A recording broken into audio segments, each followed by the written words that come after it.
representantes das comunidades indígenas, que permita acesso a saberes universais, ou melhor, a saberes escolares, e sirva de ponto de referência para processos de valorização cultural.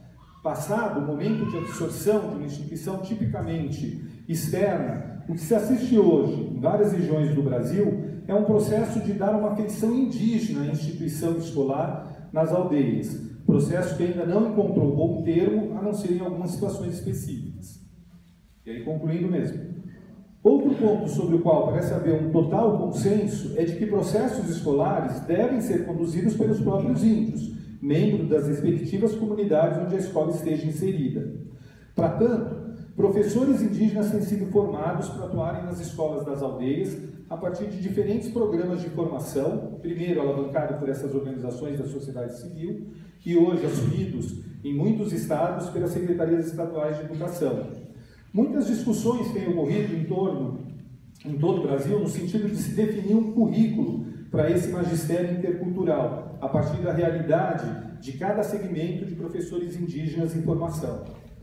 O uso da língua indígena na escola é outro ponto sobre o qual muito se avançou em termos de reflexão e prática em sala de aula, nos últimos anos em todo o país. Não é um modelo único que possa dar conta das diferentes situações sociolinguísticas vividas pelos grupos indígenas. Há povos que são monolíngues em sua língua de origem, outros que falam mais de uma língua indígena, e ainda aqueles para os quais o português tornou-se sua língua de expressão.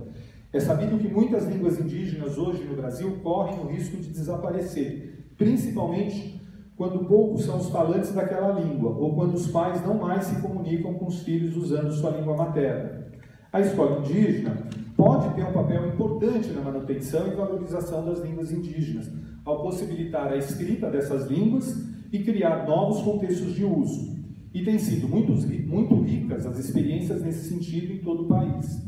Outra vertente sobre a qual se conta com uma boa experiência acumulada e com resultados extremamente positivos é a produção de materiais didáticos elaborados no contexto de formação de professores indígenas para serem utilizados com seus alunos em sala de aula.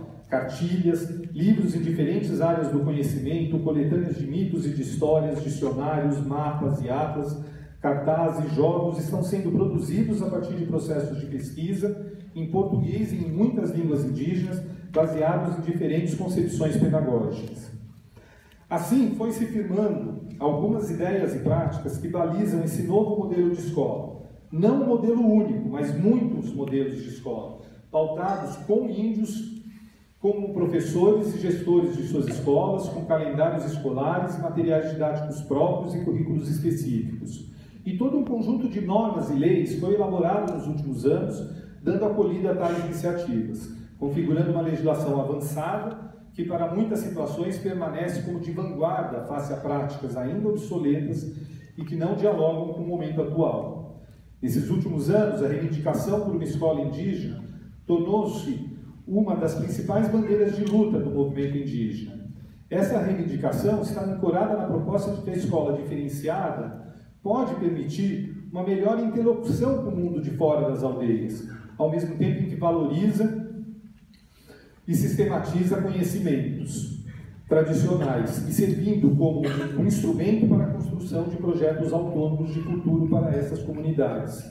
Apropriar-se da instituição escolar, tanto nos seus aspectos pedagógicos como gerenciais, tornou-se condição para que ocorra uma mudança no papel a ser cumprido pela escola localizada em terras indígenas. Inúmeros representantes indígenas mostram-se cada vez mais conscientes da necessidade e da importância dessa apropriação, para que possam dar uma feição propriamente indígena para essa instituição, colaborando para os diferentes processos de autonomia cultural e cidadania indígena que almejam. Para finalizar, e pulando uns pedaços aqui, eu queria citar uma frase do Davi Yanomami ao dizer é preciso olhar longe porque o futuro é longe. Diante de um lado de uma história de longa duração, em que a escola indígena jogou um papel contrário aos grupos indígenas, e de outro, de um novo momento, em que os índios parecem tomar a frente dessa escola e em que se definem novos objetivos para ela, talvez seja mesmo interessante ter a serenidade de olhar longe, porque o futuro ainda é longe. Muito obrigado.